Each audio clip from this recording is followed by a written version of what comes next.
Shalom, shalom, shalom, shalom. J'espère que vous vous portez bien. C'est la pleine forme pour tous, pour toutes. Et que vous n'êtes pas bousculés comme nous actuellement à Dakar. On est un peu stressés parce qu'on ne sait pas ce que demain nous dira. Mais bon, on se confie en l'Éternel et on lui fait entièrement confiance. Aujourd'hui, je veux un peu t'amener à te poser des bonnes questions et surtout à prendre de très très bonnes résolutions. Les bonnes résolutions, c'est important dans la vie. Pourquoi? Parce que beaucoup de personnes se résignent, beaucoup de personnes abandonnent vite, beaucoup de personnes arrêtent le combat, beaucoup de personnes n'ont pas envie de se battre dans la vie. Je disais que la vie n'est facile pour personne. Ça ne fait de cadeau à personne. Mais pendant que les uns les autres cherchent la solution dans tout ce qu'ils peuvent, nous, enfants de Dieu, nous avons la grâce de pouvoir nous confier en l'Éternel. Il y a des périodes de notre vie où nous devons pouvoir dire « ça suffit », où nous devons dire « stop », où nous devons dire « assez ». Il y a des périodes de notre vie où nous devons pouvoir dire « assez ». J'ai assez souffert, j'ai assez été torturé, j'ai assez subi tel ou tel problème, assez, assez. Beaucoup de problèmes d'enfants de Dieu ne viennent pas de Dieu. Beaucoup de problèmes ne viennent pas de Dieu. Pour ceux qui marchent dans la sanctification, pour ceux qui font la volonté de Dieu, beaucoup de problèmes ne viennent pas de Dieu. Ça vient des ennemis qui sont autour de nous, ceux qui ne veulent pas nous voir prospérer, ceux qui ne veulent pas nous voir dans la joie, ceux qui ne veulent pas nous voir dans la gaieté, ne veulent pas nous voir en pleine forme, ceux qui ne veulent pas nous voir avancer. Il y a tellement d'ennemis, que ce soit des ennemis humains, que ce soit des ennemis démoniaques. Mais par moments, il faut savoir dire stop. Assez, c'est assez. J'ai assez eu de mauvais rêves. J'ai assez mangé dans la nuit durant mon sommeil. J'ai assez d'avoir des visitations nocturnes. J'ai assez de subir la pauvreté. J'ai assez de subir telle ou telle chose négative dans ma vie. Par moment, il faut savoir dire assez. Et maintenant, prendre de très bonnes résolutions, parmi lesquelles la prière, le combat. Sans cela, nous allons toujours être ballottés. Nous allons toujours être entre les mains de nos ennemis, entre les mains de nos ennemis, nos adversaires, et dans leur volonté. Une fois, je suis allée, je pense que je vous ai déjà fait ce témoignage, j'allais rendre visite à une sœur en Christ qui était très malade, souffrant dans un centre hospitalier. Et quand je suis arrivée, je l'ai trouvée. Elle se savait condamnée. Mais moi, je ne savais pas quel était le problème. Bon, je lui ai dit bonjour. Je pensais que c'était... peut-être qu'elle allait se rétablir et sortir. Mais elle savait déjà quelle était sa condition. Mais je l'ai trouvée devant les séries, telenovelas et autres. C'est à peine si elle m'adressait la parole, c'est à peine si elle faisait attention à ce que je lui disais parce qu'elle avait les yeux rivés vers le plafond, elle regardait la télé, elle regardait un film et tout. Je n'ai rien contre certains films. Mais quand on se sait condamné, on sait qu'il ne nous reste peut-être que quelques heures à vivre. Est-ce que c'est la meilleure façon de terminer ses jours sur terre si c'est la volonté de Dieu? Je pense que non. J'étais tellement choquée. J'ai dit, ben, pourquoi ne pas prendre ce temps-là pour se battre, même dans la prière, le combat spirituel, demander que l'adversaire lâche prise sur ta vie, sur ton corps, ou alors si c'est que c'est la volonté de Dieu que tu partes. Mais être dans des moments de louange, des moments d'action de grâce, des moments où peut-être on va, je sais pas moi, parler avec sa famille et consort, mais elle se savait condamnée. Pourquoi je le dis? Parce qu'on m'a rapporté après comment elle a terminé, comment elle a appelé sa famille. Donc elle savait. Mais pourquoi se laisser partir comme ça? Pourquoi? Dans la vie, il faut apprendre à se battre, savoir dire assez, stop. Cette situation, stop. J'ai vu une autre femme qui enchaînait des jours où on venait la gaver durant son sommeil. On la gavait durant son sommeil. Toujours en train de manger, toujours en train de boire. Et pendant des jours, des mois, des années comme ça. Et elle s'est résignée. Elle a accepté la situation telle qu'elle. Elle a continué sa vie. Ben, c'est pour que ça donne quoi? C'est pour que ça donne quoi? Il faut apprendre à nous lever dans la prière. Le royaume des cieux est forcé. Et ce sont des violents qui s'en emparent. Les violents dans la prière, les violents dans l'intercession, les violents en demandant au Seigneur de nous révéler les choses cachées, les choses que nous ne connaissons pas. Pourquoi cette situation? Seigneur, qu'est-ce qui a été dit? Seigneur, qu'est-ce qui a été fait dans le monde des ténèbres pour que je me retrouve toujours en train de manger durant les rêves, pour que je me retrouve toujours avec un mari spirituel?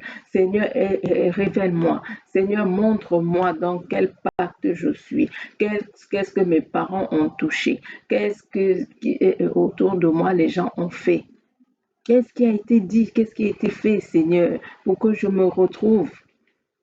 Peut-être toujours des jours particuliers où je suis toujours dans la tristesse. Je suis là, j'ai pas de problème, mais une tristesse soudaine qui m'envahit. Pourquoi, Seigneur? Pourquoi? Seigneur, pourquoi je dois toujours manger tel type de nourriture durant les rêves? Seigneur, pourquoi on doit toujours venir me donner de l'eau à boire entre 4 et 5 heures du matin? Seigneur, pourquoi? Ça veut dire que, Seigneur, entre 4 et 5 heures du matin, je ne peux plus dormir. Seigneur, pourquoi à minuit, dès minuit, je ne peux plus dormir, on vient m'étouffer sur le lit, je ne peux même plus me retourner, je ne peux plus rien faire, je ne peux pas crier, je ne peux pas ouvrir la bouche, je ne peux même pas prononcer le nom de Jésus, même dans mon rêve. Pourquoi, Seigneur? Pourquoi? Il faut apprendre à poser les questions au Seigneur et il va vous révéler. Il dit dans Jérémie, invoque-moi et je te répondrai. Je te montrerai les choses cachées, les choses que tu ne connais pas. C'est lui qui peut te montrer qu'est-ce qui cause ce problème dans ta vie, qu'est-ce qui apporte cet obstacle, qu'est-ce qui apporte des blocages. Apprenez à parler à Dieu. Apprenez à parler à Dieu. Ça délivre des vies. Ça délivre les vies. Parlez au Seigneur. Seigneur, pourquoi tous les dimanches, j'ai tel problème? Seigneur, pourquoi tous les mois de mars, voilà ce qui m'arrive? Seigneur, pourquoi? Seigneur, qu'est-ce qui a été dit? Qu'est-ce qui a été fait? Est-ce que c'est mes parents? Est-ce que c'est les ancêtres? Est-ce que c'est ci? Est-ce que c'est ça? Seigneur, pourquoi chaque fois que la lune sort, j'ai telle situation, j'ai tel problème? Posez des questions au Seigneur.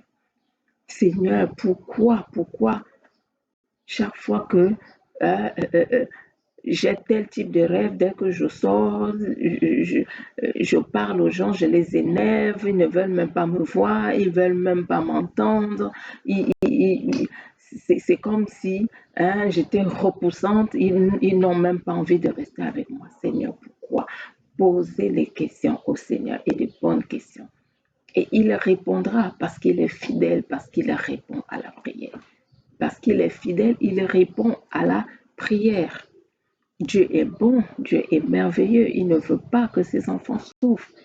Quel intérêt Dieu a à ce que ses enfants aient des visitations nocturnes de démons? Quel intérêt Dieu a à ce que ses filles soient là avec des maris spirituels toutes les nuits? Quel intérêt Dieu a dans ça? Quel intérêt? Ça va lui faire plaisir, franchement, que ses filles soient là toutes les nuits, visitation de maris et de nuit. Il y en a qui en ont même 2, 3, 4 la même nuit. Mais en quoi ça fera plaisir à Dieu? En quoi? En quoi ça fera plaisir à Dieu ce genre de situation? En quoi ça fera plaisir à Dieu, hein? Que ses enfants soient là dans la pauvreté, dans le manque, toujours à mendier, toujours à mendier. Non, quand ça ne vient pas de Dieu, apprenez à lui poser la question. Parce que quand l'épreuve vient du Seigneur, ce n'est pas une épreuve qui va venir pour t'opprimer, venir pour t'enlever ta joie, t'enlever ta peine. Non.